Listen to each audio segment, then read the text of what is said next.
மதித்து கர்த்தர் நல்லவர், அவருடைய கிருபை என்றும் உள்ளது. ஆமென். 2.5 மாதங்களுக்கு பிறகு அருமையான சகோதரன் பிள்ளைகள் அவருடைய மனைவியை காண்பது நமக்கு சந்தோஷம். வாழ்க்கை மீண்டுமாய் நாங்கள் வரவேற்கிறோம். தேவன் அவர்களை சுகவலத்தோடு மீண்டுமாய் நம் நடுவிலே அழைத்து வந்த எல்லா தயவுக்காக கர்த்தருக்கு மகிமை உண்டாவதாக. ஆமென். அப்போ இந்த நாளிலே நாம் தொடர்ந்துமாய் கற்றுக்கொண்டு வருவது போல சகோதரன் வழி நடத்தும் பொழுது சொன்னோம், தேவனுடைய வருகை சமீபமாய் பின்பாய் அவர் சொன்னார்கள், வார்த்தை தான் நமக்கு எல்லாமாய் இருக்கு. அப்போ அந்த உணர்வு நமக்குள்ள இருந்துட்டார்கள், நம்மை தேவன் நடத்துகிற வழிகள் ஆச்சரியமாக.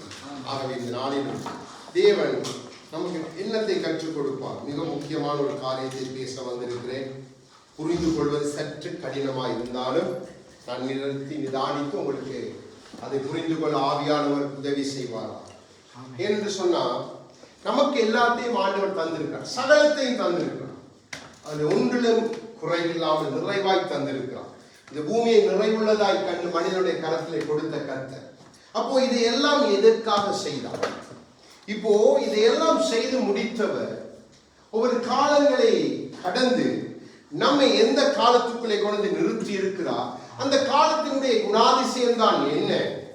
அந்த காலத்தினால் தேவன் நமக்கு ஞாபகப்படுத்துகிற காரியம் என்ன? அந்த காலத்தின் முடிவிலே தேவன் செய்ய போகிற காரியம் என்ன? அதற்கு முன்பாக தேவன் இதை ஆயத்தப்படுத்தி தம் ஜனங்களுக்கு அதை கட்டளையாய் கொடுத்து அங்கே அவர் முதலாவதாக செய்த காரியம் என்ன? அதை பின்பாக ஆவியானவர் நமக்கு அழகாய் விளங்கப்படுத்துகிறார். பின்பாக அதன் மூலம் நாமும் பயனடைய வேண்டும் என்பதுதான் தேவனுடைய சித்தமாய் இருக்கிறது. அப்போ தேவன் நமக்கு கற்றுக் கொடுக்கிற ஒவ்வொரு காரியங்களும் நம்மை அவரை இன்னும் கிட்டி நெருங்கி சேருவதற்கும் தம்முடைய வருகையை நமக்கு சொல்லிக்கொண்டே இருக்கிறது. அப்போ தேவனுடைய வருகை நாளைக்கு வருமா நாளன்னைக்கு வருமா அது நமக்கு தெரியாது. ஆனால் அந்த வருகைக்குரிய காரியம் என்ன?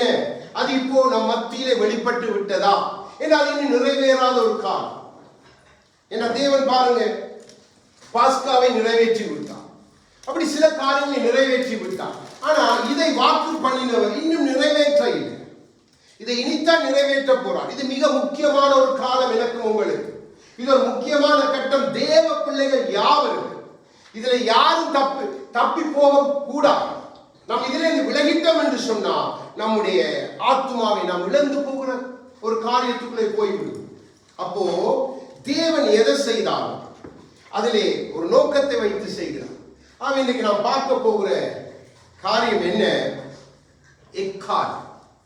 எக்காலம் என்ற ஒரு காரியத்தை கொண்டுதான் உங்கள் நடுவிலே ஆவியானவர் பேச விரும்புகிறார். அப்போ எக்காலம் என்று சொல்லும் பொழுது அது என்ன என்பதை நாம் புரிந்து கொள்ளும்படியாக கலாத்தியர் 4வது அதிகாரம் 260வது பக்கம் 5வது வசனத்தை வாசிங்க. எக்காலம் என்றது என்னத்துக்கு அறிகுறி என்பதை நாம் முதல் புரிந்து கொள்ள வேண்டும். அது எதை ஞாபகப்படுத்துகிறது என்பதை நாம் புரிந்து கொள்ள வேண்டும். அதுக்காகத்தான் அப்போ 260வது பக்கம் புதிய ஏற்பாடு கலாத்தியர் 4:5 வாசிங்க.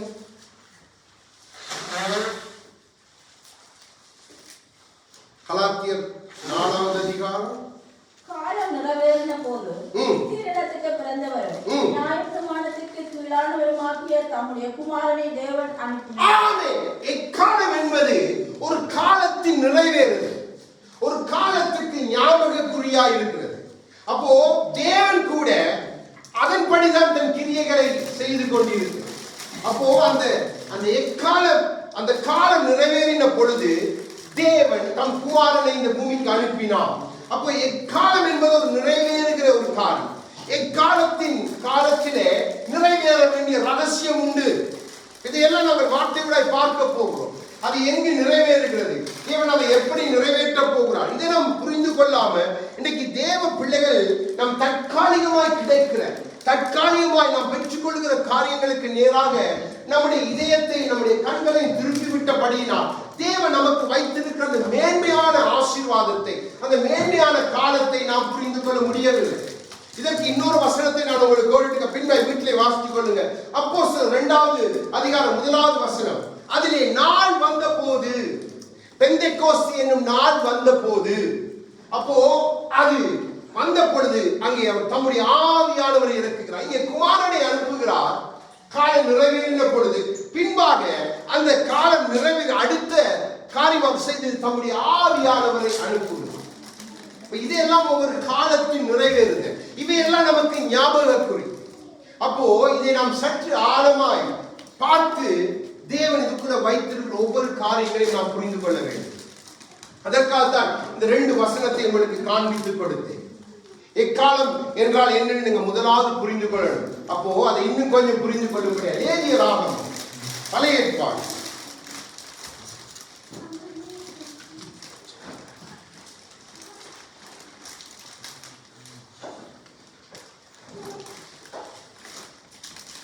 23வது அதிகாரம்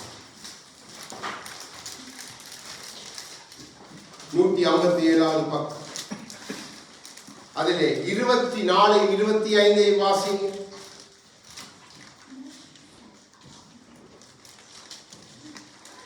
157வது பக்கம் பழைய ஏற்பாடு. பின்னும் கர்த்தர் மோசேயை நோக்கி, நீ இஸ்ரவேல் புத்திரரோடே சொல்ல வேண்டியது என்னவென்றால், உங்களுக்கு 7ஆம் மாதம் 1ஆம் தேதி எக்கால சத்தத்தால் ஞாபகக்குறியாக கொண்டாடுகிற பண்டிகை என்கிற சபை கூடும் பரிசுத்த ஓய்வு நாளாய் இருப்பதாக. ஆமென். இங்கே ஆண்டவர் இந்த எக்கால பண்டிகையை குறித்து பேசுகிறார். எக்கால பண்டிகை என்பது மிகவும் அதுக்குள்ளே பெரிய ரகசியத்தை வைத்துத்தான் தேவன் இந்த எக்கால பண்டிகையை குறித்து மோசேயூடாக அங்கே லேவியர் ஆகமத்திலே அங்கே செய்யப்பட வேண்டிய அந்த பண்டிகைகளுக்குள்ளே இந்த எக்கால பண்டிகையும் அவர் காண்பித்து, இந்த எக்கால பண்டிகை 7ஆம் மாதத்தில், அது ஏன் 7ஆம் மாதம் அதை நாம் இன்னொரு நாளில் பார்த்துக் கொள்வோம். அதை 7 ஓய்வு நாளுக்குள்ளே அதை எப்படி செய்கிற என்ற காரியத்தை தேவன் கற்றுக் கொடுக்கிறார். அப்போ எக்கால பண்டிகை என்று சொன்னால் நீ முதலாவது அதை புரிந்து கொள்வது பெரிய ஒரு நாள், அது ஒரு பெரிய பண்டிகை, அது யூதர்களுக்கு அது ஒரு பெரிய பண்டிகை. அது ஒரு காலத்தின் தொடக்கத்தை அவர்களுக்கு அறிவிக்கிறது. அது என்ன? ஒரு அறுவடை 3வது நாள். அந்த அறுவடை 3வது நாள், அந்த கடைசியும் மிக பெரிய சமயத்துல அவங்க கொண்டாடுகிறது தான் அந்த கொஞ்சம் மேல நீங்க வாசிங்கன்னா எக்கால பண்டிகை. அப்போ தேவன் இந்த எக்கால பண்டிகையை ஒரு அறுவடை நேரத்தில் ஒரு மிக பெரிதான ஒரு காலத்துக்குள்ள அதை கொண்டு வந்து காண்பித்து அதை செய்யணும் என்று சொல்லி அதை கட்டளையாய் கொடுக்கிறார். அப்போ இந்த எக்காலம் என்பது தேவன் ஆதியிலேயே திட்டம் பண்ணின ஒரு காரியம். அதைத்தான் பின்னாளிலே தம்முடைய ஜனங்களுக்கு தம்முடைய தாசனாகிய மோசேயூடாக அதை ஞாபகக்குறியாக அதை அவர்கள் ஒரு காலத்தில் நிறைவேறுதலாய் கொண்டாட வேண்டும் என்று அடையாளப்படுத்தி அங்கே தேவன் காண்பிக்கிறார். அப்போ இதை சற்று புரிந்து கொள்ளும்படியா யாத்திராகமம் 34வது அதிகாரம் 22 எடுத்து வாசிங்க. 116வது பக்கம். இப்போ உங்களுக்கு விளங்கும் இது எதற்கு முன்பாய் செய்யப்படுகிறது. நான் புறஜாதிகளை உங்கள் முன்னில் 116 சிஸ்டர் 22 34வது அதிகாரம் யாத்ரா அப்படியா இருக்கு. கோதுமை அறுப்பின் முதல் பலனை செலுத்தும் வாரங்களின் பண்டிகையும் வருஷ முடிவிலே சேர்ப்பு கால பண்டிகையும் இந்த எக்கால பண்டிகை என்பது என்னத்தை என்றால் முதற் பலன், அது சிறிய அறுவடையையும் பின்பாக ஒரு பெரிய அறுவடையும் குறிக்கும்படியாக தேவன் அதை அடையாளப்படுத்தி காட்டார். பாருங்க, கோதுமை அறுப்பின் முதல் பலனை பெற்றுக் கொள்கிறதுக்கு அடையாளமான ஒரு எக்காலம். பின்பாய் அதன் முடிவு எப்படி சொல்லுகிறார் என்று சொன்னா, வருஷ முடிவிலே ஒரு ஆண்டின் முடிவிலே அது சேர்ப்பு கால பெரிய அறுவடை வந்தா நம்ம சேர்த்து வைக்க முடியும். ஆரம்ப அறுப்பிலே அவர் முதற் பலனாய் காண்பித்து விட்டு ஆனா முடிவிலே அவர் சேர்ப்பு காலத்தை காண்பிக்கிறார். அப்போ இந்த காலத்துக்குரிய காரியத்தை தேவன் பேசும் பொழுது மத்தேயு, புதிய ஏற்பாட்டுக்கு வாங்க, மத்தேயு தேவன் சொல்லுகிறார் இந்த காலத்தை குறித்து கர்த்தராகிய இயேசு கிறிஸ்து பேசின ஒரு காரியத்தை நாம் பார்க்க போகிறோம். 13வது அதிகாரம் 20வது பக்கம் 39 அவர் சத்ருவோடு பேசி இந்த காரியத்தை பேசினார். வாசி 39வது வசனத்தை 21வது பக்கம். அவர்களை விதைக்கிற சத்ரு பிசாசு, அறுப்பு உலகத்தின் முடிவு, அறுக்கிறவர்கள் தேவதூதர். ஆமென். நீங்க எதை சொல்லுகிறார்? அறுப்பை உலகத்தின் முடிவோடு தேவன் காண்பித்துக் கர்த்தராகிய இயேசு கிறிஸ்து காண்பித்துக் கொடுக்கிறார். அப்ப இந்த சேர்ப்பு காலம் என்பதை அவர் உலகத்தின் முடிவோடு இணைத்து காண்பிக்கிறார். அப்போ உலகத்தின் முடிவில இந்த எக்காலம், இப்போ எக்காலம் என்று சொல்லும்போது அவருடைய சுவிசேஷ சத்தத்தை நாம் எக்காலமாய் பார்க்கிறோம், அவருடைய வார்த்தையின் சத்தத்தை எக்காலமாய் பார்க்கிறோம். அப்போ இதெல்லாம் எதற்கு நேராக நம்மை நடத்தி கொண்டு வருகிறது என்று சொன்னால், தேவன் எதையோ பெரிதாய் திட்டம் பண்ணி நடத்தி கொண்டு போகிறார். நம் சாதாரணமாய் ஒரு குறிப்பிட்ட வட்டத்துக்குள்ளே, ஆசீர்வாதம் என்கிற வட்டத்துக்குள்ளே நம்மை உட்படுத்தி விட்டபடியினால் நம் பின்னாலே வரப்போகிற அந்த மேலான காரியங்களை புரிந்து கொள்ள முடியாதபடிக்கு இன்றைக்கு கிறிஸ்துவுடைய கண்கள் மறைக்கப்பட்டிருக்கிறது. கிறிஸ்துவுடைய வாழ்க்கைகள் தரங்கள் மாறுபாடாய் இருக்கிறது. எதற்கெல்லாம் காரணம் என்னென்றால் நாம் புரிந்து கொள்கிறது இல்லை. நாம் என்ன நினைக்கிறோம்? நம்மை நம்பி தேவன் கொடுத்த இந்த வாடகை பூமியை நாம் நம்முடையதாய் நினைத்துக் கொள்கிறோம். எல்லாம் அவர் கொடுத்தது. எல்லாத்துக்கும் அவர் நம்மிடத்தில் கணக்கு கேட்கிற காலம் உண்டு.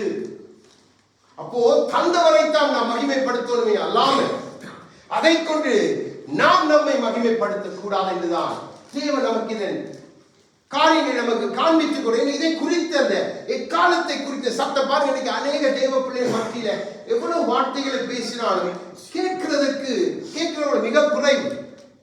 அதை ஒரு எச்சரிப்பாய் ஏற்றுக்கொள்கிற இருதயத்தோடு இருக்கிறவர்கள் மிக குறைவு. ஆகவேதான் தேவன் ஆதி முதல ஒரு திட்டம் கொண்டுதான் வேதத்திலே சகலத்தை நமக்கு எழுதி வைத்திருக்கிறார். தேவன் சும்மா ஒரு காரியத்தை சேர்க்கிறது அல்ல. அப்போ இங்க இந்த முதலாவது நீங்க பார்த்தீங்க என்று சொன்ன முடிவுக்கு, அப்போ தேவன் முதலாவது ஆரம்பித்தது எங்கே என்று சொன்னா பெந்தெக்கோஸ்தே நாளிலே. அது முதலாவது சபையின் ஆரம்பம். அது வசந்த கால பண்டிகை. மலர்ந்தது சபை. அதை வசந்த கால பண்டிகையாய் தேவன் அங்கே காண்பிக்கிறார். அறுவடை முதல் அதை கொண்டு அசைவாட்டு, அதான் வசந்த கால பண்டிகை. அதான் சபையுடைய மலர்வு. சபை உருவானது பெந்தெக்கோஸ்தே நாள். இப்போ முடிவிலே இந்த எக்காலம் என்பது கர்த்தராகிய இயேசு கிறிஸ்துவினுடைய இரண்டாம் வருகையிலே சம்பவிக்க போகிற சேர்ப்பு கால பண்டிகையை குறிக்கிறது. இப்போ நாம் கேட்கிற இக்காலம் எதற்கு நேராக நம்மை நடத்தி கொண்டிருக்கிறது என்பதை நாம் புரிந்து கொள்ள வேண்டும். நாம் பெந்தெக்கோஸ்து அனுபவத்தை பெற்றுக்கொண்டோம். அது வசந்த காலம். பெந்தெக்கோஸ்து ஸ்தாபிக்கப்பட்ட சபைக்குள்ளே நாம் இருக்கிறோம். அது வசந்த காலம். ஆனா வசந்த காலத்தின் முடிவில் ஒரு சேர்ப்பு காலம் உண்டு. அந்த காலத்தை தான் நானும் நீங்களும் புரிந்து கொள்ளணும் என்பதுதான் தேவ நோக்கம். அதான் ஆவியானுடைய சத்தம். அப்போ அதை நாம் விட்டுடக்கூடாது. என தேவனை அதை குறித்து சொல்லுகிறார். மத்தேயு 24வது அதிகாரம். கொஞ்சம் இப்படி முன்னுக்கு வாங்க. 30-31 வாசிங்க. 38வது பக்கம் மத்தேயு. அப்பொழுது மனுஷகுமாரனுடைய அடையாளம் வானத்தில் காணப்படும். அப்பொழுது மனுஷகுமாரன் வல்லமையோடும் மிகுந்த மகிமையோடும் வானத்தின் மேகங்கள் மேல் வருகிறதை பூமியில் உள்ள சகல கோத்திரத்தாரும் கண்டு புலம்புவார்கள். வருவாய் தொனிக்கும் எக்கால சத்தம் அவர் தமது தூதர்களை அனுப்புவார். அவர்கள் அவரால் தெரிந்து கொள்ளப்பட்டவர்களை வானத்தில் ஒரு முறை முதற்கொண்டு மறுமுனை மட்டும் 4 திசைகளில் இருந்து கூட்டி சேர்ப்பார். ஆமென். சேர்ப்பு காலம். ஆண்டவர் இந்த கால பண்டிகை ஊடாக இன்னும் நிறைவேற்றப்பட இல்லை. அப்போ இதைத்தான் சபைகளுக்கு ஆண்டவர் சொல்லி நீங்க சேர்க்கப்படணும். நீங்க முதற் பலன் வசந்த கால பண்டிகைக்குள்ள நீங்க வந்துட்டீங்க. அதன் பலனை நீங்க அனுபவித்துக் கொண்டிருக்கிறீங்க. அது முதற் பலன். ஆனா முடிவு அது சேர்ப்பு காலத்துல அந்த முடிவு உங்களுக்கு சபைக்கு தெரிய போகுது. ஆண்டவரே சொல்லுகிறார் பாருங்க, வலுவாய் தொனிக்கும் எக்கால சொல். அதான் இந்த எக்கால சத்தத்தினுடைய அர்த்தத்தை நாம் நன்றாய் புரிந்து கொள்ளணும். அதைத்தான் தேவன் அங்கே சொல்லுகிறார். முதல் பலனும் சேர்ப்பும் என்று சொல்லுகிறார். நாம் அதை புரிந்து கொள்ளாதபடியால்தான் நாம் முதல் பலனிலே திருப்தியாகிவிட்டோம். ஆகவேதான் நம் அநேக கிறிஸ்துவ வாழ்க்கை அதற்குள்ளே அடக்கி விட்டபடியினால் அவர்களுக்கு அடுத்த காரியத்தை குறித்து எந்த சிந்தையும் இல்லை. சபை அதிலே தன் கண்ணோட்டத்தை செலுத்தி பார்க்கிறதும் இல்லை. ஆகவே அன்றைக்கு கன காரியங்கள் தவறாக நடந்து கொண்டிருக்க நாம் அறிந்திருக்கிறோம். அப்போ தேவன் பார்க்கிறார் இதை அவர் கடைசி சேர்ப்பு காலம். அது அவருடைய வருகையின் போது தூதர்களை கொண்டு அவர் 2 பக்கத்தில் நம்மை சேர்க்க போகிற அந்த சேர்ப்பு காலத்தில் தான் என்னுடைய உங்களுடைய இந்த இந்த வசந்த கால பண்டிகை முதற்பண்டு பெற்றுக்கொண்ட என்னுடைய உங்களுடைய முடிவு விளங்க போகிறது. அதுதான் எக்கால சத்தத்தை கேட்கும் பொழுது நாம் உணர்வடைய. அன்றைக்கு இஸ்ரவேலர்கள் எக்காலத்தை ஊதும் பொழுது யுத்தம் வரும் பொழுது ஊதுவார்கள், இல்லை ஒரு பண்டிகையின் பொழுது ஊதுவார்கள். அது ஞாபகக்குரியவர்களுக்கு. இப்ப தேவன் நமக்கு கடைசி காலத்தில் இருக்க நமக்கு ஞாபகக்குரியாய் பேசுகிறார். ஆகவேதான் அவருடைய அந்த எபிரேயர்களை அவர் சொல்லுகிறார், ஞாபகக்குரியாய் நம்மை வைத்திருக்கிறார். நாம் தான் அந்த எக்கால சத்தத்துக்குரிய ஞாபகக்குரியாய் கர்த்தருடைய பார்வையில் இருக்கிறோம். சபை நாம் அதை விட்டு வேறு காரியங்கள் செய்ய முற்படும் பொழுது தேவன் அதிலே மிகவும் துக்கப்படுகிறவராய் இருக்கிறார். அப்போ இது கடைசி காலத்தோடு தொடர்புடைய ஒரு காரியத்தை தான் தேவன் ஆதி முதலாக அங்கே லேவியர் ஆகமத்தில் இருந்து எக்கால சத்தமாய் தொனிக்க பண்ணி கொண்டு வர. இது இன்னும் நிறைவேற்றப்படாத ஒரு பண்டிகை. நீங்க பாஸ்கா நிறைவேற்றப்பட்டுட்டது, அதே மாதிரி வசந்த கால பண்டிகை நிறைவேறிட்டார், பெந்தெகோஸ்தே நாள் ஆவியானவர் வந்தது.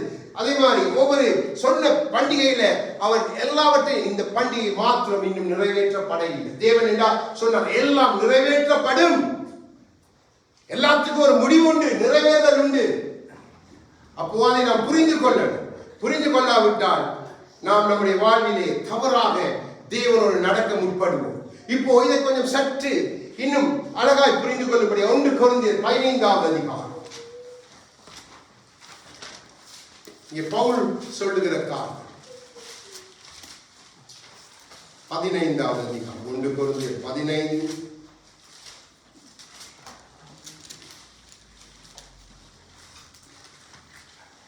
51 52 வாசி. 243வது பக்கம் புதிய ஏற்பாடு. இதோ ஒரு ரகசியத்தை உங்களுக்கு அறிவிக்கின்றேன். நாம் எல்லாரும் நித்திரை அடைவதில்லை. ஆகிலும் கடைசி எக்காலம் தொனிக்கும் போது ஒரு நிமிடத்திலே ஒரு இமைப்பொழுதிலே நாம் எல்லாரும் மறுரூபமாக்கப்படுவோம். எக்காலம் தொனிக்கும். அப்பொழுது மரித்தோர் அழிவில்லாதவர்களாய் எழுந்திருப்பார்கள். நாமும் மறுரூபமாக்கப்படுவோம். ஆமென். இங்கே இந்த காலத்தை சற்று விரிவுபடுத்தி பவுலூடாக ஆவியானவர் சொல்லுகிறார். இங்க 2 விதமான காரியங்களை சொந்து. கடைசி எக்காலம், அதான் கடைசியான ஒரு எக்காலம். அதை குறித்து வேதமே நாம் பின்பாய் பார்க்க போறோம். கடைசி எக்காலம் என்று பவுல் சொல்லுகிறார். அப்போ அந்த கடைசி எக்காலத்திலே ஒரு காரியம் நடக்க இருக்கிறது. அடுத்ததாக சொல்லுகிறார், நாம் எக்காலம் தொனிக்கும் பொழுது, இன்னொரு எக்காலம் தொனிக்கும் பொழுது நாம் மரித்தோம். அப்போ 2 சம்பவங்களை அவர் வேறுபடுத்தி காண்பிக்கிறார். அப்போ இந்த 2 சம்பவத்தில் நடக்கும். ஒன்று கடைசி காலத்துல ஒரு எக்காலம் ஆயத்தப்படுத்தப்பட்டிருக்கிறது, இன்னொரு எக்காலம் தொனிக்க போகுது. அதான் அந்த புத்தியுள்ள கண்ணியர் அவர் சத்தத்தை கேட்டோட போயிட்டாங்க உள்ளுக்கு. அதுதான் ரகசிய வருகையிலே பிரவேசிக்கிற ஒரு காரியம். அங்கே நாம் எல்லாரும் மறுரூபமாக்கப்படுவோம். ரகசிய வருகைக்குரிய அடையாளம் 2 எக்காலத்தையும் ஆவியானவர் நமக்கு காண்பித்துக் கொடுக்கிறார். அப்ப எக்காலத்தை நாம் புரிந்து கொள்ளும்போ நம்ம எக்கால சத்தம் கேட்கும் பொழுது மறுரூபமாக்கப்பட்டு கர்த்தரோடு ஆயத்தப்பட நம்ம ஆயத்தப்படணும். இன்னொன்று அதிலே தவறிட்ட வேண்டாம், அடுத்த ஒரு கடைசி காலம் ஒன்று உண்டு. அதுக்குள்ளேயாவது கத்துக்க போயிடணும். எல்லாமே அதுக்குள்ள போறதா நம்முடைய நோக்கமா இருக்கணுமே. அல்லாம வசந்த காலத்தையே நாம் அனுபவித்து அதன் பலனை நாம் சாப்பிட்டு அதிலே திருப்தியாக்கி இயேசு என்னை ஆசீர்வதிப்பார், இயேசு என்னை வாழாக்காமல் தலையாக்க, இப்படி எல்லாம் நாம் நினைத்து நம்முடைய வாழ்க்கையை வாழ்ந்துட்டு கடைசியிலே சேர்ப்பு கால அந்த எக்கால துணியிலே நம்முடைய நிலைமை எப்படி இருக்க போகிறது என்பதை நாம் சற்று யோசித்து பார்க்கணும் என்றுதான் தேவன் பேசிக் கொண்டிருக்கிறார். அப்போ இதனுடைய குணாதிசயம் என்ன அதை நாம் புரிந்து கொள்வது.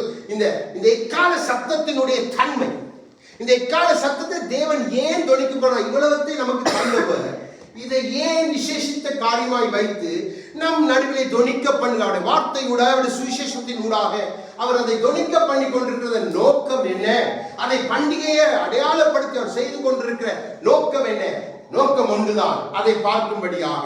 அதே 1 கொரிந்தியர் 15:51 எபிரேயர் 4 எபிரேயர்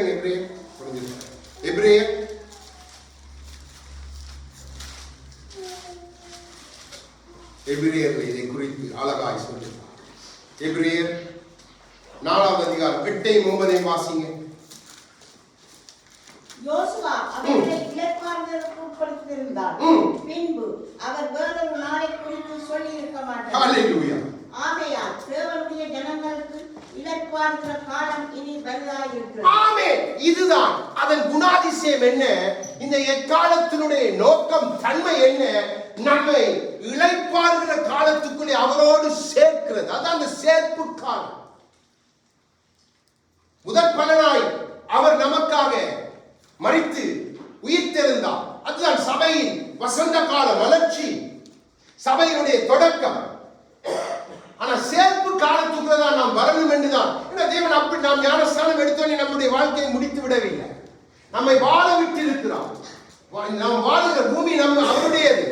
நமக்கு கொடுத்த அவருடைய சகலமும் அவரால் உண்டானது. கல்வி, செல்வம், பிள்ளை, மனைவி எல்லாம் அவரால் உண்டானது. நம்மை வைத்து இன்று வரைக்கும் அவர் நம்மை வைத்திருக்காண்ட ஒரே ஒரு காரியம்தான் இளைப்பாறுதல் நம்முடைய நோக்கமாக இருக்கிறது. இன்றைக்கு நாம் இளைப்பாறுகிறோம் என்று சொல்லி வேறு வேறு காரியங்களுக்கு நம்மை உட்படுத்தி கொண்டிருக்கிறோம்.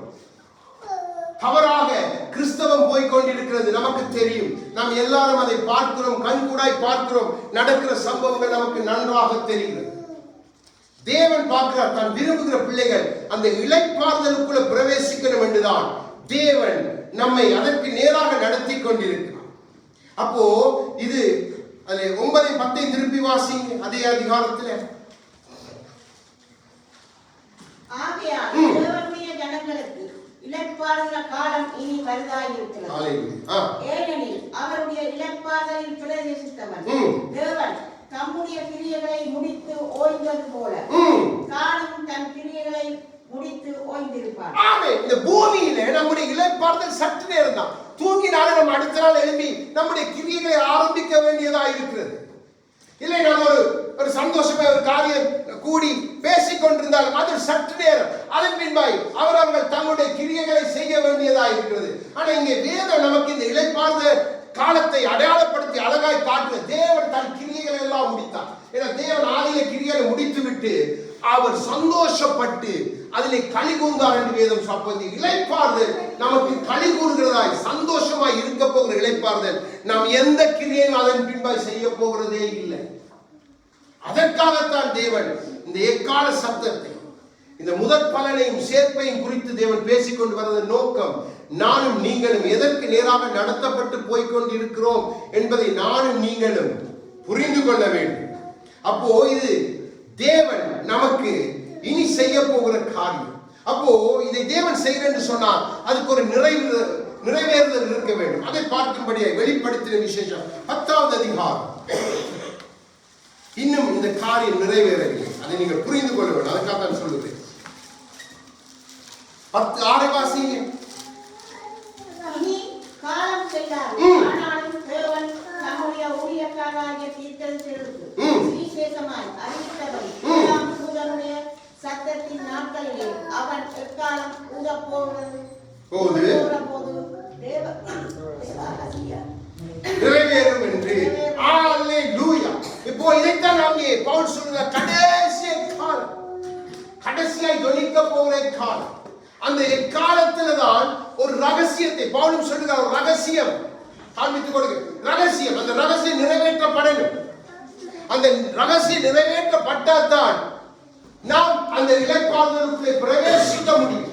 அந்த சேர்ப்பின் காலத்திலே நாம் அதற்குள்ளே செல்ல முடியும். அது இல்லாம நம்மால் போக முடியாது. ஏனென்று சொன்னா இந்த கடைசி எக்காலம் நமக்கு சொல்லுகிற காரியம் என்ன? அங்கே நீங்க பாருங்க, இன்னும் கிறிஸ்துவை தலையாய் கொண்டு அவரால் ஸ்தாபிக்கப்பட்ட அவருடைய மனவாட்டியாகிய சரீரம், அவருடைய சபை இன்னும் முழுமை அடையவில்லை. அது முழுமை அடையும் பொழுதுதான் தேவனுடைய அந்த எக்கால சத்தத்தினுடைய செய்தி, அந்த தேவ ரகசியம் நிறைவேற முடியும்.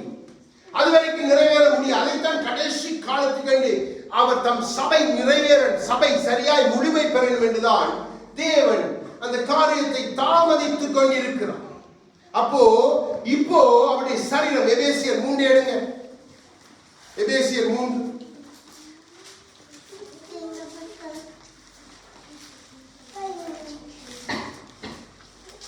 எபேசியர் 3வது அதிகாரம்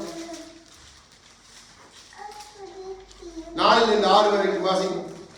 இதை குறித்து நான் முன்னமே சுருக்கமாய் எழுதியிருக்கிறேன். அதை நீங்கள் வாசிக்கையில் கிறிஸ்துவின் ரகசியத்தை குறித்து எனக்கு உண்டாயிருக்கிற அறிவை அறிந்து கொள்ளலாம். இந்த ரகசியம் இப்பொழுது அவருடைய பரிசுத்த அப்போஸ்தலருக்கும் தீர்க்கதரிசிகளுக்கும் ஆவியானவரால் வெளிப்படுத்தப்பட்டிருக்கிறது போல முற்காலங்களில் மனுபுத்திரருக்கு அறிவிக்கப்படவில்லை. ஆமென். அந்த எக்கால பண்டிகையை தேவன் கொடுத்த பொழுது இந்த ரகசியத்தை அங்கே அவர் வெளிப்படுத்த இல்லை. இந்த ரகசியத்தை தேவன் வெளிப்படுத்த இல்லை. அதை அவர்களுக்கு ஞாபகக்குறியாக நியாய பிரமாணத்தின் ஒரு பண்டிகையாக அவர்களுக்கு அடையாளப்படுத்தி தேவன் அதை செய்யும்படியாக முதல் பலனையும் சேர்ப்பின் காலத்தையும் காண்பித்து, அதாவது தொடக்கத்தை முடிவையும் காண்பித்து தேவன் சொன்ன காரியம் என்ன? இங்கே பவுல் சொல்லுகிறார், இது நாம எங்களுக்கு தான் அறிவிக்கப்பட்டது, அப்போஸ்தலருக்கும் சுவிசேஷர்களுக்கும் அது தேவ ரகசியம். எக்காலமாகிய சுவிசேஷம் அறிவிக்கப்பட்டு அநேக முதல் பலன் அந்த வசந்த காலத்துக்குள்ளே வரும்படியாக அங்கே தேவன் அதை அடையாளப்படுத்தி அதை பின்பாக தம்முடைய காலத்திலே காலம் நிறைவேறின பொழுது ஸ்திரீனுடைய கர்ப்பத்திலே வந்தவராக அதை அவர் நிறைவேற்றி பின்பாக அதை நிறைவேற்றுவதற்கு ஞாபகக்குறியாய் ஆதாரமாய் தம்முடைய பரிசுத்த ஆவியானவரை நமக்காக தந்தருளினார். அப்போ தேவனுடைய சரீரம் இப்போ உருவாகி கொண்டிருக்கின்ற முடியல, அதாவது மனவாட்டி உருவாகி கொண்டே இருக்கிறார். இன்னும் அவளை சரிப்படுத்த வேண்டிய காரியங்கள் உண்டு. ஆகவே அந்த கடைசி எக்காலம், அந்த சேர்ப்பு காலத்துக்குரிய கடைசி எக்காலம் இன்னும் தொனிக்காமல் இருக்கப்படினால்தான் தேவ பிள்ளைகள் அசட்டையாய் தங்கள் வாழ்வை விளையாடி இப்படிப்பட்ட காரியங்கள், இப்படிப்பட்ட பிரசங்கங்களை பிரசங்கிக்கிறவர்கள் குறைவு. நீங்க எதை எடுத்து போட்டாலும் எப்படி அநேக பிரசங்கிமார் அநேக பிரசங்கித்துக் கொண்டிருக்கிற காரியங்கள் வித்தியாசம். ஆசீர்வாதத்தை குறித்தும் செழிப்பை குறித்தும் இன்னும் மேன்மையை குறித்து மகிமையை குறித்து அதை காண்பித்து ஜனங்களை, கிறிஸ்தவர்களை தவறான வழிக்கு நேராக நடத்தி கொண்டிருக்கிறார்கள். அப்ப அவர்கள் அதிலே சந்தோஷப்பட்டு அந்த வசந்த காலத்தை அனுபவித்துக் கொண்டிருக்கிறபடியினால் பின்னாளிலே சேர்ப்பு காலம் என்று உண்டு என்பதையே அநேக கிறிஸ்தவருடைய கண்களுக்கு முன்பாயிருந்து எடுக்கப்பட்டார். அப்போ ஆவியானவர் பார்க்கிறார், என் சபையுடைய நிலைமை மாறும். என் சபை இந்த எக்காலத்தை புரிந்து கொண்டால்தான், இதனுடைய அர்த்தத்தை புரிந்து கொண்டால்தான், என் பிள்ளைகள் பின்பாய் நடக்க போகிற சம்பவங்களை புரிந்து கொண்டால்தான் தங்களை சரிப்படுத்த முடியும் என்றுதான் தேவன் நம்மோடு பேசிக் கொண்டிருக்கிறார். அப்போ தேவனுடைய சரீரம் இன்னுமாய் முழுமை அடையவில்லை. அதை நாம் பார்க்க போறோம். 1 கொரிந்தியர் 15வது அதிகாரம் 23வது வசனத்தை வாசிங்க. பவுல் அழகாய் சொல்லுங்க. 23 வாசிங்க. 242வது பக்கம். 1 கொரிந்தியர் 15:23வது வசனம். அவனவன் தந்தன் வரிசையிலே உயிர்ப்பிக்கப்படுவான்.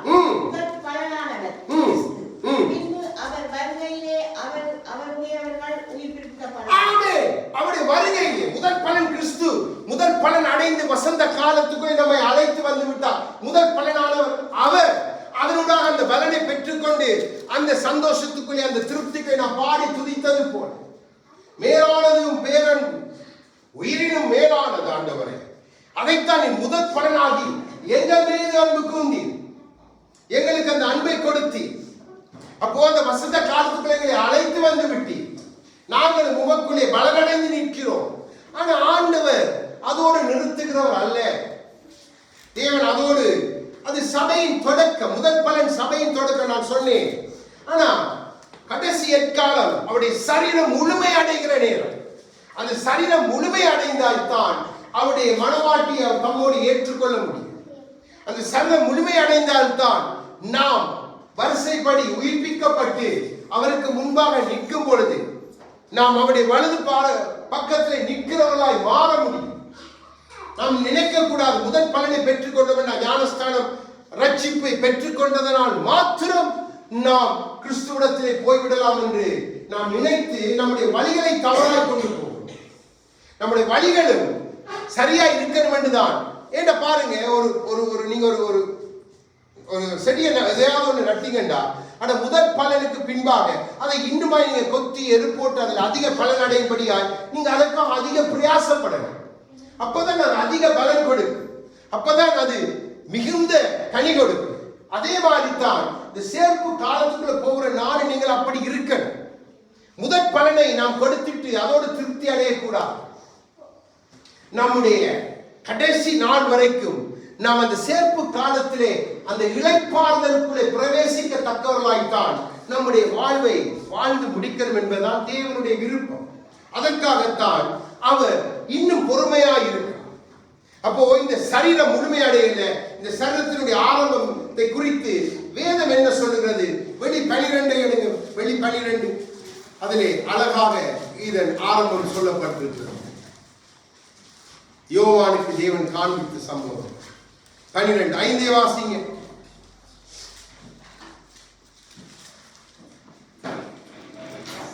சகல ஜாதிகளையும் இழுப்புக் கோலால் ஆளுகை செய்யும் ஆண் பிள்ளையை அவள் பெற்றாள்.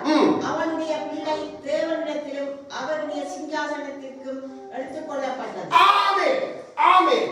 தேவனுடைய சிங்காசனத்துக்கு எடுத்துக்கொள்ளப்பட்டவர் கர்த்தராகிய இயேசு கிறிஸ்து. அவர்தான் தலை. அப்ப அந்த தலை, இந்த ஸ்திரியானவர், அந்த தலை, இந்த ஸ்திரியான சரீரம் முழுமை அடையும் பொழுது அந்த தலையை கொண்டு இந்த சரீரம் ஆளுகை செய்ய போகிறது. இந்த இளைப்பாறுதல் காலத்துக்கு பின்பாக உங்களுக்கு ராஜரீக கூட்டம் என்று ஆண்டவர் சொல்லிட்டார். அப்ப இந்த ராஜரீக நீங்க எப்ப செய்ய போறீங்க? நீங்க ஆசாரிய கூட்டம் என்று ஆண்டவர் சொல்லிட்டாரு. அப்ப இந்த ஆசாரிய ஊழியத்தை நீங்க எப்படி முடிக்க போறீங்க? இப்போ நன்றாய் விளங்கிக் கொள்ள, ராஜரீகம் செய்யணும். அவருடைய சரீரம் ராஜரீகம் செய்யணும். அவரை தலையாயிருந்து ராஜரீகம் செய்ய பண்ணுகிறதைத்தான் இங்கே அடையாளப்படுத்தி காண்பிக்கிறார். அதற்காகத்தான் அவர் முதற்பார். அதற்காகத்தான் நமக்கு ஒரு வசந்த காலம் ஆவியானவர் பெந்தெகோஸ்தே நாளும் அந்த அனுபவத்தை வாஞ்சிக்கிறவர்கள் அநேகர் உண்டு. ஆவியான மக்கள் அனுபவத்தை தான் இதெல்லாம் நமக்கு இளைப்பாறுதலுக்குள்ள பிரவேசிக்கிறதுக்காக கொடுக்கப்பட்ட காரியங்களை நாம் புரிந்து கொள்ளும். ஆவியானவரை வைத்து நான் ஏதோ மேஜிக் ஷோ பண்றதுக்கு அதுக்கெல்லாம் இல்லை. இன்னைக்கு நீங்க பாத்தீங்கன்னு சொன்ன அற்புதம் அடையாளங்கள் யாருக்கு தேவை? எக்காலம் சுவிசேஷம் சொல்லப்பட்டு கர்த்தரை அறியாதவர்களுக்கு தான் அதிகமாய் தேவை. கர்த்தருக்குள்ளே வந்த நீங்க ராஜரீகம் பண்ண வந்திருக்கிறீங்க. நீங்க தலையாய கிறிஸ்துவை உங்களை கொண்டவர் ஆளுகை செய்ய உங்களை அழைத்து இருக்கிறார். அதை நாம் புரிந்து கொள்ளாம நமக்கு தான் இன்னும் அற்புத அடையாளங்கள் அதிகமாய் தேவைப்படுகிறது.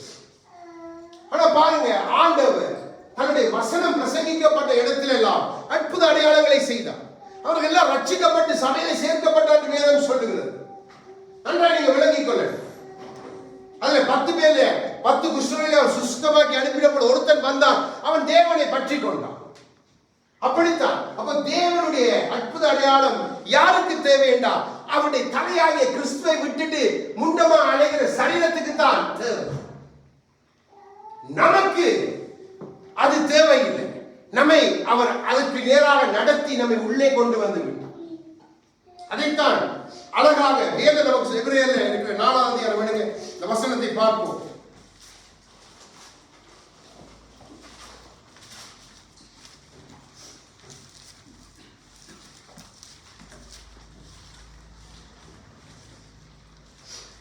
நாலு ஒன்றை வாசிங்க. ஆனபடியினால் அவருடைய இளைப்பாறுதல் பிரவேசிப்பதற்கு தேவான வாக்குத்தத்தம் நமக்குண்டாயிருக்க உங்களில் ஒருவனும் அதை அடையாமல் பின்வாங்க போவானாக காணப்படாதபடிக்கு பயந்திருக்க. ஆமென். பாருங்க, இளைப்பாறுதலுக்கு நீங்க பிரவேசிக்கணும் என்றுதான் தேவன் தம் கட்டளைகளை தம்முடைய வார்த்தைகளை சொல்லி அதற்கு நேராக அவருக்கு கீழ்ப்படிந்திருக்க சொல்லுகிறார். ஏன்னா அது நோக்கம் எல்லாம் இளைப்பாறுதலுக்குள்ளே உங்களை பிரவேசிக்கப்படாது. 2ஆம் வசனத்தை கொஞ்சம் வாசிக்கால அழகாய் சொல்லப்பட்டிருக்கிறது. சுவிசேஷம் அவர்களுக்கு அறிவிக்கப்பட்டது போல நமக்கும் அறிவிக்கப்பட்டது. கேட்டவர்கள் விசுவாசம் இல்லாமல் கேட்டபடியினால் அவர்கள் கேட்ட வசனம் அவர்களுக்கு பிரயோசனப்படவில்லை. ஆமென். பாத்தீங்களா, இதுதான் காரியம். அவருடைய எக்காலம் தொழிக்கப்படுற நோக்கம் என்ன? நீங்க அந்த இளைப்பாறுதல் காலத்துக்கு ஏற்ற பிள்ளைகளாய் மாறி அந்த சர்ணத்தோடு அந்த தலைக்குள்ளே இணைக்கப்பட்டு அவருடைய அந்த சேர்ப்பு காலத்துல போய் நீங்க அவரோடு இணைந்து கொள்ளணும் என்றுதான் தேவன் ஆதியிலிருந்து அவருடைய ஒவ்வொரு கிரியை நடப்பித்து வந்து கொண்டே இருக்கிறார். அதற்கு ஒவ்வொரு காலங்களை வைத்து நடத்தி வந்து கொண்டிருக்கிறார். நம்முடைய காலத்தை நாம் புரிந்து கொள்ள இல்லை. நாம் இப்போ 2000 வருடங்கள் தாண்டி வந்துட்டோம். எவ்வளவு சமீபத்தில் வந்து விட்டோம்.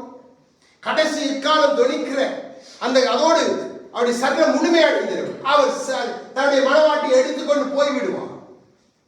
அப்போ அதன் பின்பாக சம்பவிக்க போற காரியம் நமக்கு பயங்கரமா இருக்க போகுது. நாம் அந்த கண்ணிக்குள்ளே அகப்படக்கூடாது. அப்போ நம்முடைய இளைப்பாறுதல் இன்றைக்கு நாம் கண்ணை மூடினாலும் இப்படிப்பட்ட நோக்கத்தை வைத்து நானும் நீங்கள் ஓடினால் நம்முடைய இளைப்பாறுதல் நிச்சயம் இல்லை. அவர் வரும்பொழுது நாம் மறுரூபமாக்கப்பட்டாலும் அந்த இளைப்பாறுதலுக்கு நாம் பிரவேசிப்பது நிச்சயம். அவருடைய 2ஆம் வருகையின் போது மரித்த பின்பு நம்மை உயிரோடு எழும்ப பண்ணி வரிசைப்படுத்தி அங்கே அவர் தரப்படுத்தும் பொழுது நம்முடைய இளைப்பாறுதல் அதிக நிச்சயம். நாம் அந்த சேர்ப்புக்குள்ளே அதான் அவர் தன்னுடைய கோதுமைகளை களஞ்சியத்திலே சேர்ப்பார். அதான் சேர்ப்பு காலம். உலகத்தின் முடிவிலே வேதம் அழகாய் ஆண்டவரை தம்முடைய வாயினால் சொன்ன காரியம். அப்போ இந்த சரீரம், இந்த சரீரத்துக்கு அவர் வைத்திருக்கிற மேன்மையை சரீரம் விட்டு விட்டது, சபை விட்டு விட்டது. சபைக்குத்தான், சபைக்குள்ளதான் நமக்குத்தான் அற்புத அடையாளம் நாம் கேட்கிறோம்.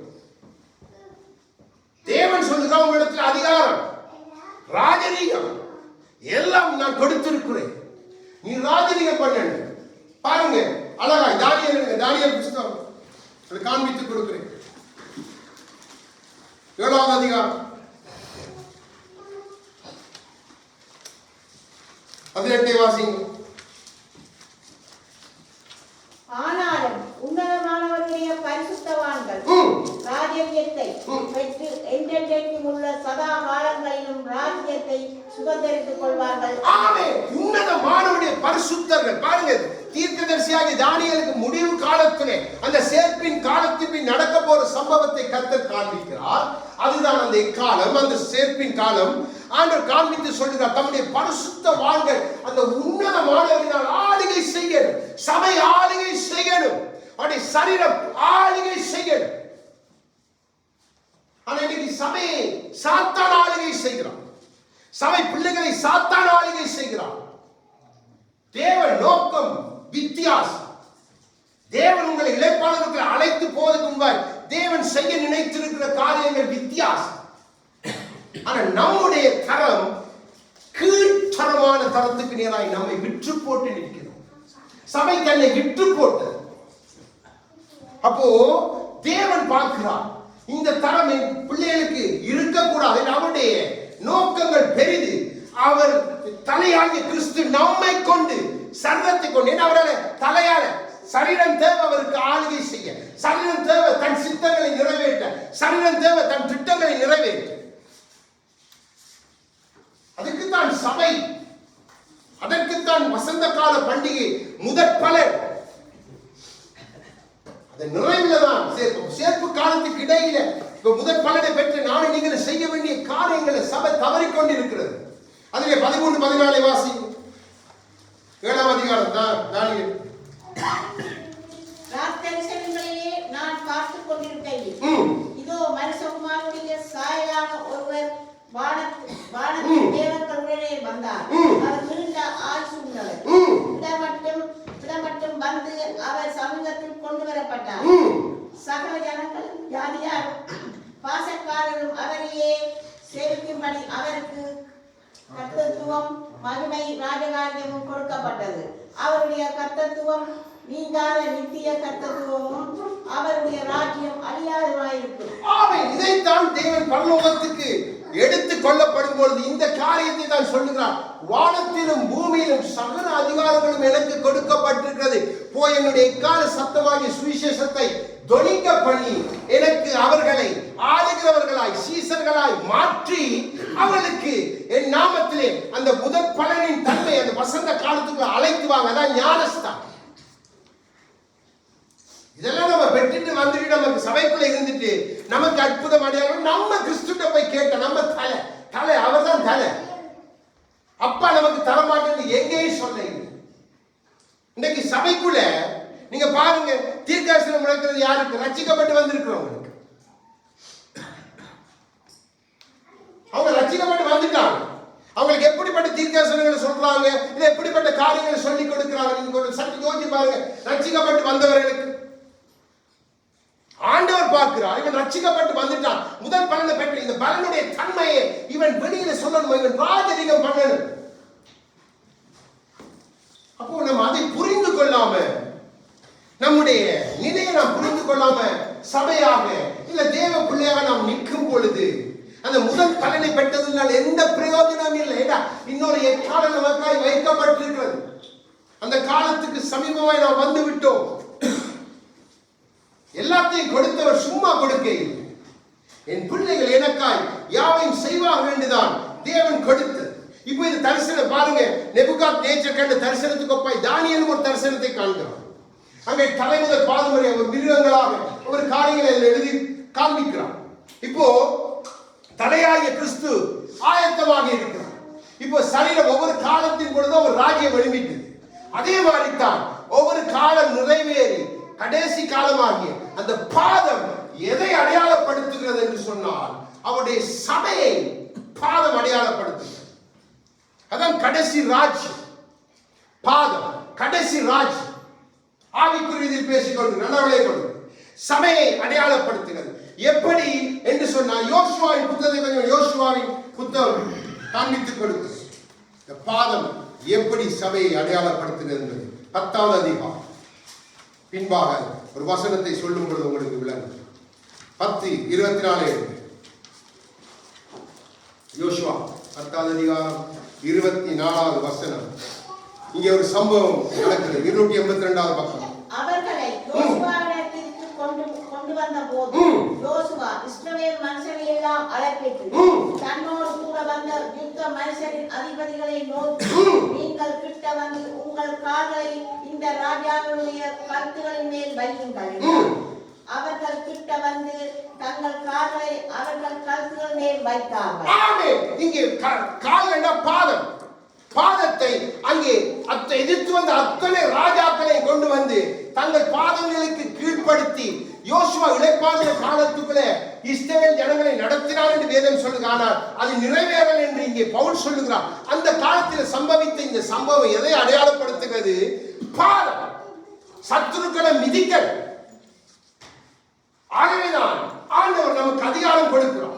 இதோ சர்ப்பங்களையும் தேள்களை மிதிக்கவும் சாத்தானின் சகல வல்லமைகளை மேற்கொள்ள உங்களுக்கு அதிகாரம் கொடுத்தேன், என் சபையே, என் ஜனமே, என் பிள்ளையே. இதை பெற்றுக்கொண்டு எனக்கும் உங்களுக்கும் தான் மற்றவங்க வந்து மிதிக்க வேண்டியிருக்கு. நம்முடைய கருத்தை தேவன் அதிகாரத்தை கொடுத்திருக்கிறார். தவறாக காரியங்களை பார்க்கிறபடியினால் சபையால தேவன் வைத்திருக்கிற அந்த திட்டத்தை, அந்த அற்புதமான அந்த ஆசீர்வாதத்தை புரிந்து கொள்ள முடியாம பணம் பணம் பணம், செழிப்பு செழிப்பு, நான் நல்லா இருக்கணும், நான் நல்லா இருக்கணும், நான் நல்லா இருக்கணும். பாருங்க எப்படி சபையுடைய கண்ணோட்டத்தை சத்துரு பிரித்து விட்டான்.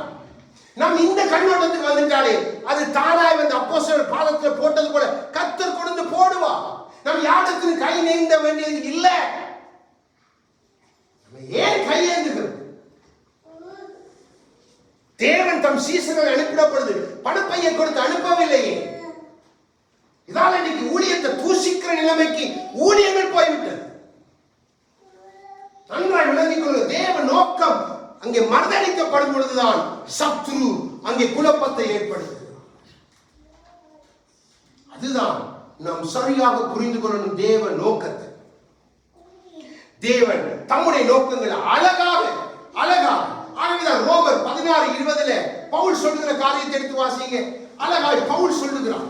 நமக்கு தெரிந்தபடியால் நாங்கள் லூக்காவை எடுத்து பார்க்க தேவையான ரோமரை எடுத்து பார்க்கிறோம். இதே காரியத்தை பவுல் அழகாக எழுதி வைக்கிறார். ரோமர் 16 நாம் தியானித்திருக்கிறோம் இந்த வசனம். 16 ரோமர் 16 அதிகாரம்.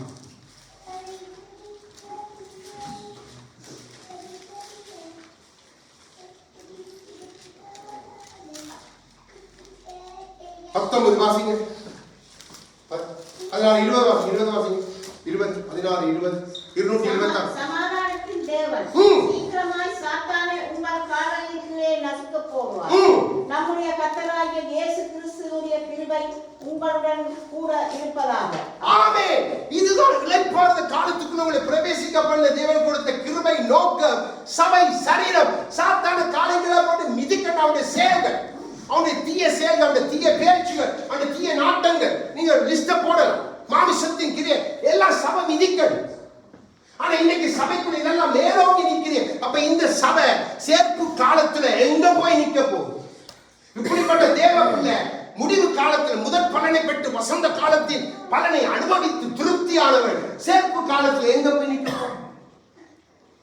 நிலைமை நீங்க யோசிச்சு பார்க்கணும். நம் லேசாக கிறிஸ்துவுடைய காரியங்கள் வசனங்களை நம்ம எடுத்து பார்க்கிறபடினால நம்முடைய வாழ்க்கை தாறுமாறு, தேவ பிள்ளையோட வாழ்க்கை தாறுமாறு. இங்கே பவுல் அழகாய் சொல்லுகிறான், சமாதானத்தின் தேவன் சமாதானத்தை வைத்து உங்களை சாத்தான் உங்களோட காரியங்களை நசுக்கி போடுவார். பின்பாய் ஆண்டவர் சொல்லுகிறார், உங்களுக்கு அதிகாரம் கொடுத்தேன். அங்கே சொல்லுகிறார், சகல அதிகாரம் எனக்குண்டு. தானியேல் அதை காண்பிக்கிறார், அவனுக்கு தரிசனமாக. அப்போ இந்த எக்கால பண்டிகை நீங்க சாதாரணமாய் இது நிறைவேற்றப்படணும். ஒவ்வொருத்தருடைய வாழ்க்கையிலும் இந்த சத்தம் ஞாபகக்குறியாய் துணிக்கும் பொழுது நாம் இதை நிறைவேற்றினோம் என்று பவுலை மாறி அந்த இலைப்பாடுகளை பிரவேசிக்க நம்மை ஆயத்தப்படுத்தணும். ஆனா இன்னைக்கு சபை ஆயத்தமா இல்லை, தேவ பிள்ளைகள் ஆயத்தமா இல்லை. முதல் பலனோடு திருப்தியாக இருக்கிறாங்க. நன்றாக விளங்கிக் கொள்ளுங்க. இவ்வளவு ஒரு பயங்கரமான ஆபத்தான ஒரு காரியத்துக்குள்ள சபையும் தேவ பிள்ளைகள் நிற்கிறாங்க என்பதை புரிந்து கொள்ளுங்க. நாம் அப்படி திருப்தியாய் நிற்க கூடாது. தேவனுடைய நோக்கம் அது அல்ல. தேவன் நம்மை மேன்மைக்கு அழைக்கிறார், உன்னதத்துக்கு அழைக்கிறார். அங்கே தானியேலுக்கு உன்னதமான ஒரு நிமித்தம் நமக்கு ஆளுகை. நாம் ஆளுகை செய்யணும். நாம் ராஜ்யங்களை ஆளணும். நாம் தேசங்களை ஆளணும். அதான் பவுலோடத்திலே சொல்கிறார், நீங்கள் கிறிஸ்துவோடு கூட பாடுகளை அனுபவித்தால் அவரோடு கூட ஆளுகையும் செய்வீர்களே, தேவ தூதர்களை நியாயம் தீர்ப்பீர்களே. இதெல்லாம் ஆளுகைக்கு அடையாளம், இதெல்லாம் அதிகாரத்துக்கு அடையாளம். சபைக்கு இல்லையே. இன்னைக்கு சபைக்குள்ள விசுவாசம் இருக்கிறவனோடு தான் விசுவாசம் ஓடிக்கொண்டு ரட்சிக்கப்பட்டு வந்தவங்க. யோசிச்சு பாருங்க, எவ்வளவு நாம பார்க்கிறோம். ஒரு வெளியில ஒரு தேவன் அறியாதவனத்திலிருந்து பிசாசு போனது வேற பிரச்சனை. சபைக்குள்ள கர்த்தருடைய முதற் பலனை பெற்று கர்த்தருடைய ரத்தத்தால கழுவப்பட்டு பெந்தெகோஸ்தே அந்த நாள் வந்த பொழுது ஆவியானவருடைய அந்த ஈவ பெற்ற பிறகு நமக்குள்ள பிசாசு ஏன் கிரியை செய்யுது? ஏன் கிரியை செய்யுது? நன்றாக யோசிச்சு பார்க்கணும் பிள்ளைகளே. நம்முடைய நோக்கம் மாறிட்டது, நம்முடைய பார்வை மாறிட்டது, நம்முடைய வழிகளை நாம் மாற்றி விட்டோம். ஆகவே நான் தேவனது எக்கால சந்தத்தை தொனிக்க, அதான் ஆவியானவர் வைராக்க வாஞ்சியோடு சொல்லிக் கொண்ட வார்த்தை கூட அந்த சுவிசேஷம். சுவிசேஷத்தினுடைய தாற்பயமே அதுதான். இளைப்பாறுதலுக்குள், அதான் பரலோக ராஜ்யம், இளைப்பாறுதலுக்கு அடையாளமான ராஜ்யம். இப்போ நாம் சிலவான் என்ற பெயரிட்ட வந்தால் நம்ம கிறிஸ்துவினுடைய சரீரம். நாம் கிறிஸ்துவின் கிரியைகளை பிறருக்கு காண்பிக்க, அதை அடையாளப்படுத்த அழைக்கப்பட்டவர்கள். நாம் நல்ல வயிறு முட்டை சாப்பிட்டு இன்னும் தாங்க அந்த ஸ்தானத்திலே இருந்து நாங்க பால குடிக்கிற பிள்ளைகளாகவே இருப்போம் என்று இருக்கிறவங்க நிலைமை நீங்க யோசிங்க. இன்னைக்கு அப்படித்தான் நூதன சீசர்கள் நூதனமாய் வாழ வெளிக்கிட்டாங்க கிறிஸ்தவர்கள். கர்த்தருடைய காரத்தாரா ரெண்டு காரம் கொடுக்கிறாங்க, அதை கொடுக்கிறாங்க. ரோட்ல எவ்வளவு பேர் தேவையோடு தருத்துரம் இருக்கிறாங்க, எத்தனையோ பேர் தருத்துரத்துல இருக்கிறாங்க. அவங்களை நம்ம சந்திக்கணும். அது தேவனுடைய அனாதி திட்டம். அவன் அந்த இளைப்பாறுதலுக்குள்ள பிரவேசிக்க ஐஸ்வர்யவான இருந்தவன் போகையிலேயே அவனுக்கு கீழே இருந்த தருத்துராக எண்ணப்பட்டு மனுஷனுடைய பார்வையிலே தருத்துறன் என்று ஒன்றுமில்லாதவன் என்று எண்ணப்பட்ட லாசரோவோ ஆபிரகாமின் மடியிலே போய் அங்கே ஆறுதல் அடைந்து அந்த இளைப்பாறுதலை பிரவேசித்தான். அப்போ இங்கே ஐஸ்வர்யத்தை காட்டி, இங்க இப்படிப்பட்ட மேன்மையை காட்டி இது கிறிஸ்துவங்களுக்கு தருகிறார் என்று சொன்ன அது வஞ்சனை அல்லவோ? அது கிறிஸ்துவின் சரீரத்துக்கு புறம்பான செயல். அப்படின்னா கிறிஸ்து இந்த பூமியில அப்படிப்பட்ட ஒரு ஆசீர்வாதமான வாழ்வை வாழ்ந்து காட்டிவிட்டு சொல்லி போயிருக்கும். அவர் சொல்லுகிறார், எனக்கு தலை சாய்க்க இடமில்லை, எல்லாத்தையும் உண்டாக்கினவர். உங்களுக்கு பரலோகத்தில் பொக்கி கடந்த வாரம் நாம் கற்றுக்கொண்ட பொருளாசையை குறித்து. அப்போ நம்முடைய பொக்கிஷங்கள் சேர்க்கப்பட வேண்டிய இடத்தை இளைப்பாறுதலுக்குள்ள சேர்த்து வைங்க என்று அவர் சொல்லுகிறார். அது சேதப்படுத்தார். நாம் சேதப்படுத்துகிற இடத்துல இருந்து கொண்டு நாம் நம்மை கொழுக்கப்படி நம்முடைய காரியங்களை செய்கிறோம். அதாவது நான் சபைகள் தடுமாறி போய் நிற்கிறது, தேவ ஊழியங்கள் தடுமாறி நிற்கிறது, தேவ பிள்ளைகள் தடுமாறி போய் நிற்கிறாங்க. எது சரி எது பிள்ளை என்று தெரியாத காரியம். இப்படிப்பட்ட பிரசங்கம் செய்வதற்கு யாருமே இல்லை. 2 வார்த்தையை வைத்து ஆசீர்வாதம் ஆசீர்வாதம் 4 தீர்க்க தரிசனம் இப்படித்தான் இன்னைக்கு அநேக சபையை போகுது. புதுசா வாலிப தீர்க்க தரிசிகள் 20 வயசு 18 வயசு எல்லாம் தீர்க்க தரிசிகளை எழுப்பி கொண்டிருக்கிறாங்க. யோசிச்சு பாருங்க, இது எப்படி சாத்தியமாயிட்டு? அப்போ நம்ம கொஞ்சம் நிதானம் தெரியணும். ஏன்னா காலம் எவ்வளவு தூரம் கொடிதாய் மாறிவிட்டது. கடைசி காலத்துக்குள்ள சபை பிரவேசிக்கணும். நானும் நீங்களும் சேர்ப்பு காலத்துக்குள்ள போகணும். அப்போ நமக்கு இதை புரிந்து கொள்ளணும். எல்லாம் அவர் தந்ததுதான். அதற்கான மகிமை நாம் அவருக்கு தான் கொடுக்கணும். அதை பெற்றுக்கொண்டு நாம் நம்மை கொடுக்கப்படி மகிமைப்படுத்துவது கிறிஸ்துடைய சரீரத்துக்கு அழகு அல்ல. அது நம்மை இளைப்பாறுகிற அந்த காலத்துக்குள்ளே கொண்டு போய் சேர்க்க போகிறதும் இல்லை. ஆகவேதான் ஆண்டவர் அங்கே சொல்லுகிறார், இந்த வாக்குத்தத்தத்தை நான் கொடுத்துட்டேன், இதை குறித்து நீங்க எச்சரிக்கையாக இருங்க, பயத்தோட இருந்து வாக்குத்தத்தத்தை நிறைவேற்று அப்படி சொன்னீங்க. அங்கே கடைசி ஒரு வார்த்தையை கொடுக்க, பயந்துருங்கள், கீழ்ப்படிந்திருங்கள். அதுக்கு கீழாகவே அவர் சொல்லுகிறார், கீழ்ப்படியாதவர்கள் பிரயோஜனப்படையிலேயே. அப்போ சபை அந்த நிலையை விட்டு மாறும். அப்ப நமக்கு இது கொஞ்சம் புரிந்து கொள்வதற்கு கடினம். இதை நமக்கு புரிய வைக்கக்கூடிய ஒருவர் தான் எபேசியர் 2:17. அவர் நமக்கு அதை புரிய வைத்தாலே அன்றி நாம் புரிந்து கொள்வது கடினமே. அவரைத்தான் நாம் சொல்லணும். 17வது வசனத்தை வாசிங்க. 264 பார்த்து முடிக்க போகிறோம். நம்முடைய கர்த்தராகிய இயேசு கிறிஸ்துவின் தேவன் மகிமையின் பிதாவானவர் நம்மை நீங்கள் அறிந்து கொள்வதற்கான ஞானத்தையும் தெளிவையும் அளிக்கின்ற ஆவியை உங்களுக்கு தந்தருள வேண்டும். ஆமென். இந்த நோக்கம்தான் தேவ நோக்கம். இதுதான் கிறிஸ்துவின் நோக்கம். இதுதான் ஆவியான நோக்கம். அதுக்காக தான் தேவன் வார்த்தைகளை உங்களுக்கு ஆழங்களை காண்பித்து கொடுத்து பேசுறது என்றால் அந்த ஞானத்தை நீங்க பெற்றுக்கொள்ளுங்க. அதற்காகத்தான் அந்த நாள் வந்த பொழுது ஆவியை கொடுத்தார். அதற்காகத்தான் தம்முடைய குமாரனை காலம் நிறைவேறின பொழுது அனுப்பினார். இப்போ இவர்கள் இருவருமாய் நம்மை அந்த சேர்ப்பு காலத்துக்குள்ளேண்டா, சேர்ப்பு காலத்தில் நம்மை குறித்து சாட்சி கொடுக்க போகிறவர், சேர்ப்பு காலத்தின் முடிவிலே தன்னுடைய கோதுமை மணிகளை களஞ்சியத்திலே சேர்க்க போகிற கர்த்தராகிய இயேசு கிறிஸ்து, இவங்க 2 பேரை நாம் எல்லாரும் முகமுகமாய் சந்தித்தே ஆக வேண்டும். பிதா வீற்றிருப்பார் மகிமையின் சிங்காசனம். மானிடத்தில் எல்லாவற்றையும் கொடுத்தவர், தன்னுடைய பரிசுத்த ஆவியினால் எல்லாவற்றையும் முத்திரையிட்டவர். அவர்கள் ஒருவர் தான் தேவன். ஆனால் அவருடைய 3 பரிமாணங்களோடு அவர் வீற்றிருப்பார். ஆகவேதான் அதை யோவான் சொல்லுகிறார், 3 நம்மை குறித்து சாட்சி கொடுப்பார். நன்றாக விளங்கிக் கொள்ளுங்க பிள்ளைகள்.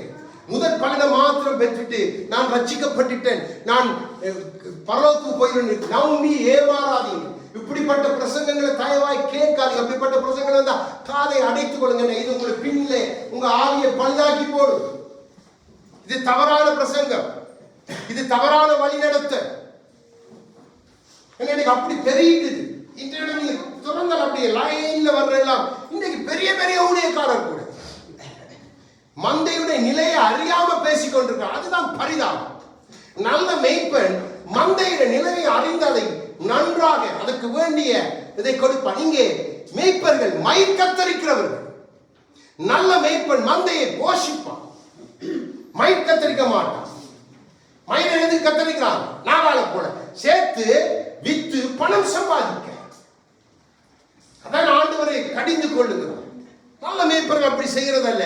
நல்ல மேய்ப்பனுக்கு தெரியும், நம் ஆண்டவராகிய கிறிஸ்து நம்மை நல்ல போஜனத்தால புல்லுள்ள இடங்களில் மேய்த்து அமர்ந்த தண்ணீர் அண்டையிலே கொண்டு போய் நம்மை இளைப்பாற பண்ணுவதே அவர் நோக்கம். அப்ப அதற்கு உங்களுக்கு வேண்டியது புஷ்டியான வார்த்தைகள். உங்களை அற்ப பிரயோஜனத்துக்காக சரீரத்தை கெடுத்து போடுகிற வார்த்தைகள் அல்ல. ஒவ்வொருத்தரும் நீங்க உங்களை நிதானித்து ஆராய்ந்து பார்க்கணும். முதற் பலனை பெற்று வசந்த காலத்துக்குள்ள வந்திருக்கிற எனக்கு, அந்த பெந்தெகோஸ்தே அனுபவத்தை பெற்ற எனக்கு, ஆவியினால் அந்நிய பாஷை பேசுகிறதும் வியாக்கியம் செய்கிறதும் வெளிப்பாடுகள் பெற்றுக்கொண்ட எனக்கு, சேர்ப்பு காலம் எப்படி இருக்க போகிறது, என் முடிவு எப்படி இருக்க போகிறது, இந்த எக்காலத்தின் முடிவு, இந்த குணாதிசயம், அந்த இளைப்பாறுதலா இருக்கிறது, அதுக்குள்ள நான் போக முடியுமோ, இல்லை என் குடும்பம் போக முடியுமோ, இல்லை நான் நடத்துகின்ற சபை மக்கள் போவார்களோ என்ற அந்த சிந்தை உடையவனோடு தான் தேவன் பேச முடியும், தேவன் காண்பித்து கொடுக்க முடியும். அது இல்லாம ஆதாயத்தை தேடுகிறவர்கள் சும்மா 4 வசனத்தை வைத்து பாருங்க. நமக்கு தெரியும் இன்னைக்கு நடக்கிற காரியங்கள். நீங்க எல்லாரும் இன்றைக்கு பார்த்துருப்பீங்க. பாருங்க, நான் ஆரம்பத்திலிருந்து பல காரியங்களை எச்சரித்திருக்கிறேன். அதுல இன்னைக்கு பெரிய ஒரு பிரசங்கியாக சொல்லப்பட்ட ஒரு மனிதன் சரியான துக்கம். இன்னைக்கு வருகிற செய்திகள், போடுகிற காரியங்கள் தாறுமாறு. அப்போ இதுதான் அங்க கொண்டு போய் ஏற்றி, ஆனா முதற் பலனை பெற்றுக்கொண்டவர், அந்த வசந்த காலமே எல்லா பலனையும் அனுபவித்தவர். ஆனா சேர்ப்பு காலத்தியோட முடிவு என்னவா போகுது யோசிச்சு பாருங்க. சாத்தானுக்கு அதான் சொல்லுங்க, நீங்க அதுக்குள்ள போயிருக்கூடாது. இதை பெற்றுக்கொள்ளுங்க, வாங்க ரட்சை பெற்றுக்கொண்டு வாங்க வாங்க, அவனுக்கு பிரச்சனை இல்லை. அதுக்கு பிறகுதான் அவனோட வாழ்க்கையை அவன் பந்தாதான். கத்தெடுத்துல வந்த பேதுருவை கை போடத்தான் சாத்தான் அனுமதிக்கிறது. தேவன் கொடுத்தார் என்றால் கிருபை இருந்தபடியால் தேவன் அவனுக்காய் அவன் விசுவாசம் கெடாதபடி ஜெபித்துக் கொண்டு கொடுத்தார். மற்றவனையோ இழுத்து கொண்டு போய் நாண்டு கொண்டு போக செய்தி 2 நமக்கு வேதத்தில் எழுதப்பட்டு, கடந்த வாரம் அனனியா சப்ராவுடைய காரியத்தையும் அங்கே பர்னபாவுடைய காரியத்தையும் நான் காண்பித்துக் கொடுத்தேன். அப்போ நாம் இளைப்பாறுகிற, அதனாலதான் இளைப்பாறுதலின் மகன், இளைப்பாற பண்ணுகிறவர். நாம் இளைப்பாற பண்ணுகிறவர்கள். அதான் நமக்கு கொடுக்கப்பட்ட உயர்ந்த ஸ்தானம். அதை நம்ம விட்டுட்டோம். சபை விட்டுட்டு தேவப்பிள்ளை விட்டார். ஆம், நாம் இளைப்பாறுகிறோம். நமக்குள்ளே இந்த நிலை மாற, இந்த நிலை மாற எல்லாம் அவர் தந்தது. நாம் வாழுகிற இந்த பூமி, உறங்குகிற இல்லம், கல்வி, செல்வம், ரட்சிப்பு எல்லாம் அவர் தந்தது. அந்த மகிமையை நாம் அவருக்கு செலுத்தி, எல்லாமே நீர் தந்தது ஆண்டவரே. தந்ததன் நோக்கம் உம்முடைய இளைப்பாறுதலுக்கு நாங்களும் உம்மோடு இணைந்து கொள்ளணும் என்றுதான். இதை எல்லாம் எங்களுடைய வாழ்க்கையில செய்கிறேன் என்று அவரை பாடி துதித்து மகிமைப்படுத்துகிற வேளையில நம்முடைய ஆண்டவர் இரட்சகர் நம்மை அங்கீகரித்து அருள்வாராக. நம்முடைய நிலைகளை தள்ளி அவரோடு நம்மை சேர்த்துக் கொள்வாராக. ஆக உற்சாகமாய் தேவ சமூகத்திலே எழுந்து பாடி துதிக்க போவோம்.